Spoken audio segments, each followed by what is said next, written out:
الحمد لله رب العالمين والصلاة والسلام على هذا النبي الكريم وعلى آله وصحبه أجمعين ومن تبعه بإحسان إلى يوم الدين. قال الله سبحانه وتعالى يا أيها الذين آمنوا اتقوا الله وقولوا قولا سديدا يصلح لكم أعمالكم ويغفر لكم ذنوبكم ومن يطع الله ورسوله فقد فاز فوزا عظيما. اللهم ارحمنا بالقرآن وصدق الله العظيم وقال النبي صلى الله عليه وسلم ألا أنبئكم بشيء إذا نزل برجل منكم كرب أو بلاء من بلايا الدنيا ثم دعا به إلا فرج عنه قالوا بلى قال دعاء ذي النون لا إله إلا أنت سبحانك إني كنت من الظالمين. أما بعد ألا إني قد جئتكم بها بيضاء نقية ليلها كنهارها لا يزيغ عنها بعد ذلك إلى هالك.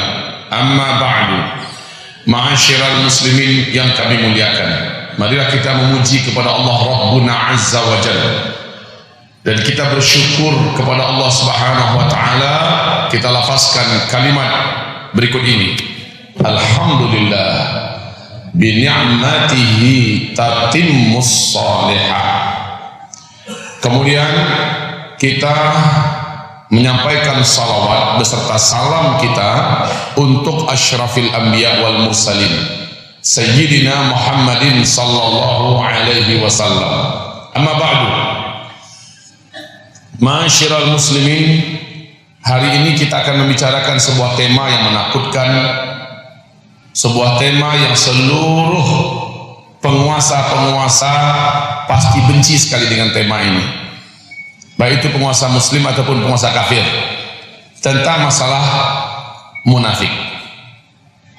Saya tidak tahu ide apa yang ada dalam pikiran panitia sehingga mengangkat tema ini. Karena tema ini saya diberhentikan dari menyampaikan dakwah di salah satu stasiun televisi dakwah Indonesia. Saya menyampaikan tema masalah munafik. Banyak yang kebakaran jenggot, padahal jenggotnya panjang-panjang, tapi tidak siap mendengarkan tema ini. Saya bertanya, apakah panitia betul-betul siap tema ini diangkat? Lalu saya menyampaikannya, dampaknya adalah banyak yang kebakaran jenggot. Tapi aman lah, yang gak punya jenggot tenang aja. Kaum muslimin yang kami muliakan, tapi ini karena udah dekat dengan suasana pilpres pileg, saya akan coba rem juga lah sedikit, supaya tidak kebawa arus oleh supaya nggak datangi Bawaslu dan sebagainya ya. Ibarat Allah, hamba Allah yang kami muliakan, secara ringkas saya mau sampaikan bahasa yang vulgar saja. Munafik ini orangnya, orang yang agamanya, Tuhan yang disembahnya adalah fulus dan jabatan. Fulus, kekuasaan, jabatan, itulah Tuhannya. Tapi dia mengkafiri dirinya dengan Islam. Dah itu aja. Dah selesai pengajian, bubar kita lagi.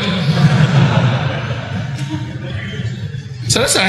Tapi kalau dikatakan ganasnya virus kemunafikan di akhir zaman, maka mungkin kita bertanya, Ustaz, yang munafik itu siapa? Jawaban saya, orang yang disembahnya, orang yang dia angkat jadi Tuhannya adalah duit, jabatan, kekuasaan. Dunia adalah Tuhannya, tapi dia kafiri dirinya dengan Islam. KTP-nya mereknya Islam, ya, pakai peci, kadang-kadang harus pakai songkok, kadang-kadang harus pakai koko dan sebagainya. Tapi coba lihat, kepentingan utama bagi dia adalah di mana ada angin lembut bertiup untuk dunianya, disitulah dia berada. Nggak peduli dia ada di kubu siapa, itu nggak peduli. Pokoknya disitu menjanjikan fulus, menjanjikan kedudukan. Dan orang ini paling cepat lari kalau ada yang akan mengancam fulusnya. Ada yang bisa mengancam kedudukannya, ada yang bisa mengancam posisinya atau jabatannya, dia akan langsung lari. Kalau perlu agama sendiri dia injaknya. Nah, orang ini sepanjang sejarah selalu ada. Abdullah bin Ubay bin Salul awal-awalnya dia si Yahudi tulen ini, awal-awalnya dia hampir saja berhasil menjadikan dirinya sebagai pemimpin tertinggi di Yathrib yang kemudian menjadi Madinah ya. Abdullah bin Ubay bin Salul terkejut ketika ternyata sekelompok manusia datang ke Mekah berbaiat dengan Nabi Muhammad SAW dan kembali lagi ke Yathrib menyebarkan dakwah. Mus'ab bin Umair dan para sahabat-sahabat menyebarkan dakwah di Madinah dengan cepat. Orang-orang menyambut dakwah ini. Kemudian Aus dan Khazraj yang sebelumnya berhasil diadu domba, penduduk asli Madinah itu Aus dan Khazraj berhasil diadu domba, kemudian disulut api peperangan pertikaian yang panjang. Hampir saja puncak misi daripada Abdullah bin Ubay bin Salul sampai untuk dialah menjadi pemimpin tertinggi, gara-gara mereka masuk Islam nggak jadi. Nabi Muhammad datang hijrah ke Yathrib. Yathrib dirubah namanya oleh Nabi menjadi Madinah Al-Munawwarah. Lalu Aus dan Khazraj disatukan menjadi Ansar. Kemudian yang datang dari Mekah disebut dengan Muhajirin. Inilah Muhajirin dan Ansar. Makin ramai orang memeluk agama Islam dan Nabi Muhammad SAW ternyata ada di pucuk pimpinan tertingginya. Geramnya minta ampun si Yahudi satu ini, Abdullah bin Ubay bin Salul. Posisi jabatan tertinggi yang sudah hampir menjadi miliknya, udah di depan pangkal hidungnya, nggak jadi. Sakitnya hatiku katanya, sakitnya tuh di sini. Abdullah bin Ubay bin Salul cari siasat. Gimana nih caranya? Dasar Yahudi, otaknya memang encer tapi jahat. Yang namanya Yahudi itu otaknya encer Pak, tapi jahat. Otak kita encer juga, tapi nggak pakai. Nah si Yahudi ini berpikir keras. Satu-satunya cara adalah masuk ke dalam, pura-pura masuk Islam, nanti gembosin dari salam. Buat bagaimana sosok Muhammad bin Abdullah sebagai Nabi dan Rasul ini bisa menjadi hina dan jatuh. Cari segala cara agar Muhammad ini menjadi hina dan jatuh, lalu dia kembali yang akan memimpin. Bagi dia mau agama apa aja terserah, mau Yahudi, mau Nasrani, mau apa saja, pokoknya dia pimpinan tertinggi. Makanya saya katakan tadi, Yahudi itu yang disembahnya adalah jabatan, kekuasaan, dunia, fulus. Inilah yang disembah oleh kaum munafik. Apapun agamanya nggak penting, tukar agama kayak nggak ada masalah. Yang penting dia dapatkan jabatan, posisi, kedudukan, duitnya terus menambah, nomor rekeningnya terus membengkak. Apapun yang akan dia lakukan, walaupun harus menghina, menginjak-injak agama sendiri. Bagi mereka tidak peduli. Nah, sekarang dengarlah hadis Nabi tentang akhir zaman. Sebelum Dajjal nanti muncul, kata Rasul, akan ada umatku yang pada pagi harinya dia masih beriman, sorenya sudah kafir. Sorenya ada umat yang masih beriman, besok paginya dia sudah kafir. Hanya gara-gara dunia, bi'aradin minad dunia. Arab itu Pak, ditawarkan kepadanya dunia. Dunia itu kan macam-macam. Bisa jadi dunia itu adalah fulus, bisa jadi kedudukan, jabatan, kekuasaan, atau juga wanita.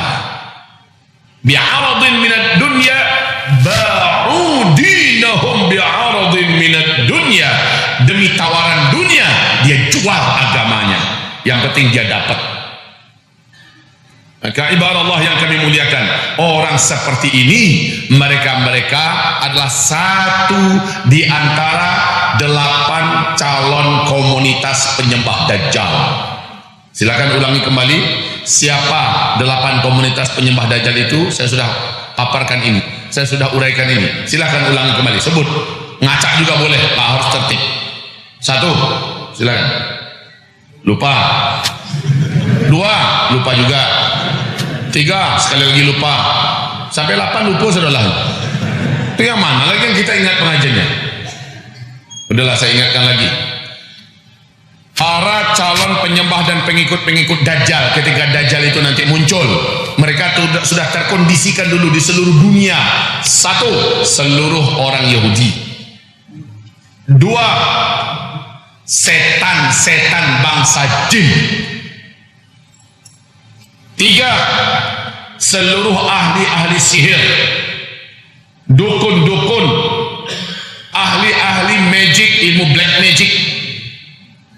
Empat, seluruh orang munafik dari umat Nabi Muhammad SAW. Makanya di hadis yang khusus Nabi mengatakan, menjelang Dajjal keluar, umatku nanti akan diuji oleh Allah dengan suatu ujian khusus. Melalui ujian ini umatku akan terbelah menjadi dua. Satu belahan mukmin seluruhnya. Orang yang masuk dalam belahan ini pasti mukmin. Dan perjalanan waktu menjadikan mereka semakin kental imannya, semakin menguat imannya. Bagian yang ini ya. Sementara bagian yang ini mereka menjadi munafik. Perjalanan waktu ke depan makin kental kemunafikannya, sehingga tidak tersisa lagi ada keimanan di dalam dada mereka. Kalau yang ini, karena perjalanan waktu semakin mengental keimanannya, sehingga tidak ada lagi munafik dan sifat-sifat nifak dalam dada mereka. Kontras habis. Kalau waktu itu sudah kalian temukan, maka saat itulah, hari itulah Dajjal lepas, atau besoknya Dajjal muncul. Saya sudah sampaikan, seluruh negara sudah diberi oleh Allah ujian khusus, ujian spesial ini, ujian iman. Dan manusia-manusia yang ada dalam masing-masing negara mulai terbelah dua. Mau sebutkan di mana saja negaranya, mau di Amerika, Eropa, mau di Rusia, Jerman, Belanda, mau di bahkan di Timur Tengah, di Arab Saudi, mau di Syam, di mana-mana saja. Kalau Indonesia, startnya saya lihat sejak Al-Quran surat Al-Ma'idah ayat 51 dilecehkan, dihina di Kepulauan Seribu. Oleh sejak itu umat Islam di Indonesia terbelah dua. Dan makin lama belahan ini semakin kontras warnanya.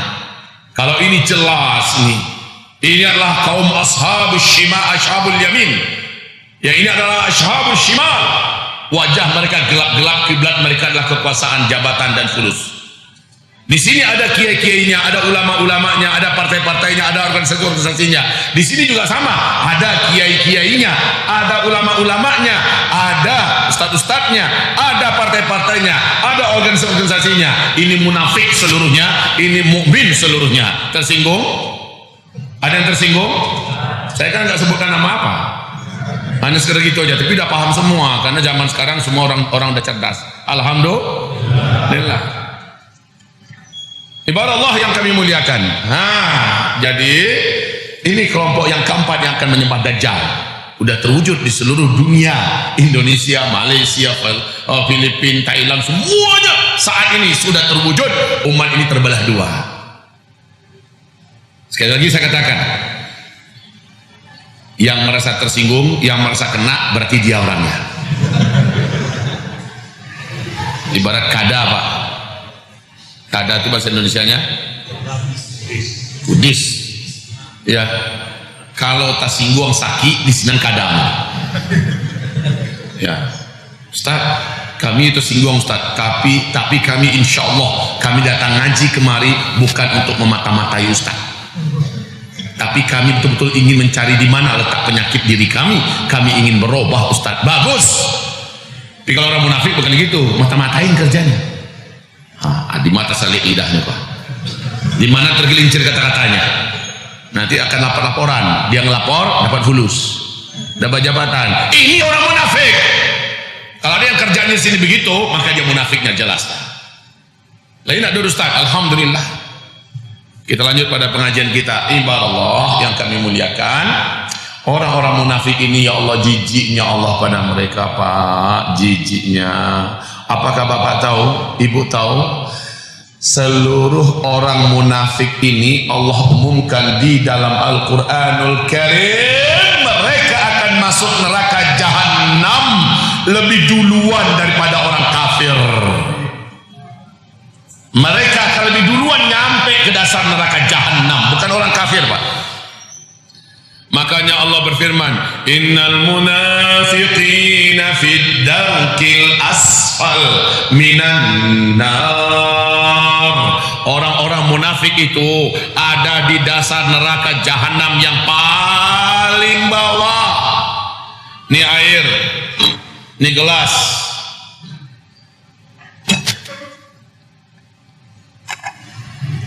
madu. Ketika gelasnya kosong, madu diisi. Madu yang paling pertama saya isi adalah madu Yaman. Madu kedua yang saya isi adalah madu Saudi. Madu ketiga yang saya isi adalah madu Indonesia. Mana duluan di antara tiga madu ini yang mengisi ruangan paling bawah? Mana duluan? Madu Yaman. Kenapa? Karena dialah yang paling pertama dimasukkan ke dalam. Allah berfirman, innallaha jami'ul munafiqina wal kafirina fi jahannam jami'a. Sesungguhnya Allah akan mengumpulkan, memasukkan orang-orang munafik dan orang-orang kafir ke dalam neraka jahanam itu seluruhnya. Duluan yang Allah sebutkan situ bukan innallaha jami'ul kafirina wal munafiqin, bukan begitu, tapi innallaha jami'ul munafiqina wal kafirin. Berarti munafik duluan. Pantesan kalau begitu munafik di dasar yang paling bawah. Berarti betapa bencinya Allah dengan orang munafik. Makanya dalam Al-Quran itu Allah hanya turunkan nama-nama status jin dan manusia di sisi Allah 3 nama surat saja. 1 surat Al-Mu'minun, 2 surat Al-Kafirun, 3 surat Al-Munafiqun. Enggak ada itu dalam Al-Quran namanya surat Al-Muslimun. Coba cari, kalau ketemu dalam Al-Quran ada nama surat Al-Muslimun, saya hajikan dia tahun ini, insya Allah. Saya janji, hitam di atas putih. Enggak ada.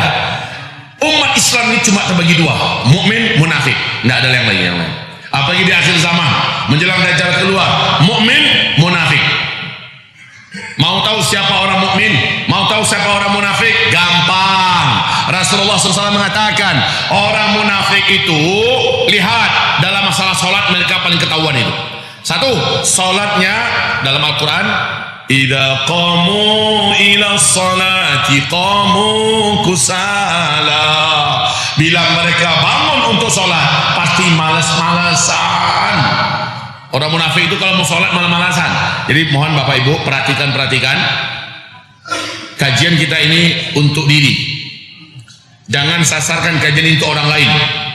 Ketika saya sebutkan urutan orang munafik 1, 2, 3, 4, 5, tolong yang saya sebutkan itu nanti ke diri dikajikan ya. Jangan sampai nomor 3 udah di sana, nomor sampai di sana. Kita ngaji bukan untuk orang tapi untuk diri. Oke, kita lihat dulu di sholat. Apa sabda Rasulullah SAW? Apabila orang-orang munafik itu mendirikan sholat, mereka pasti melakukannya dalam keadaan malas-malasan, kusala, malas-malasan. Azan orang, azan lo lihat capek nak kata. Disuruh orang sholat, oleh istrinya diingatkan sholat, oleh suaminya diingatkan sholat, oleh calon mertuanya atau oleh mertuanya. Kalaupun terpaksa dia harus sholat, idza qamu apa? Wailul lil musallin alladzina hum an sahun. Sahun itu apa artinya? Sahun itu pura-pura lupa. Sahun itu adalah orang ini menunjukkan kelalaiannya, sehingga ada yang mengadu kepada Rasulullah, ya Rasul, ada fulan sholatnya udah dekat waktu sholat berikutnya baru dia sholat. Berapa kali dia begitu? Agak sering ya Rasulullah. Maka Rasul berkata, fatilka sholatul munafik. Itulah dia sholatnya orang munafik. Itulah dia sholatnya orang munafik. Tanda dia malas, dia tunda-tunda sholatnya. Ibarat Allah yang kami muliakan. Makanya Masya Allah, nanti saya sebutkan obatnya insya Allah ta'ala. Kemudian Nabi mengatakan orang munafik itu paling berat, ketahuan betul malasnya dan nampak betul munafiknya di 2 waktu sholat, sholatul atamah wa sholatul fajar. Sholatul atamah itu adalah sholat isya dan sholat subuh.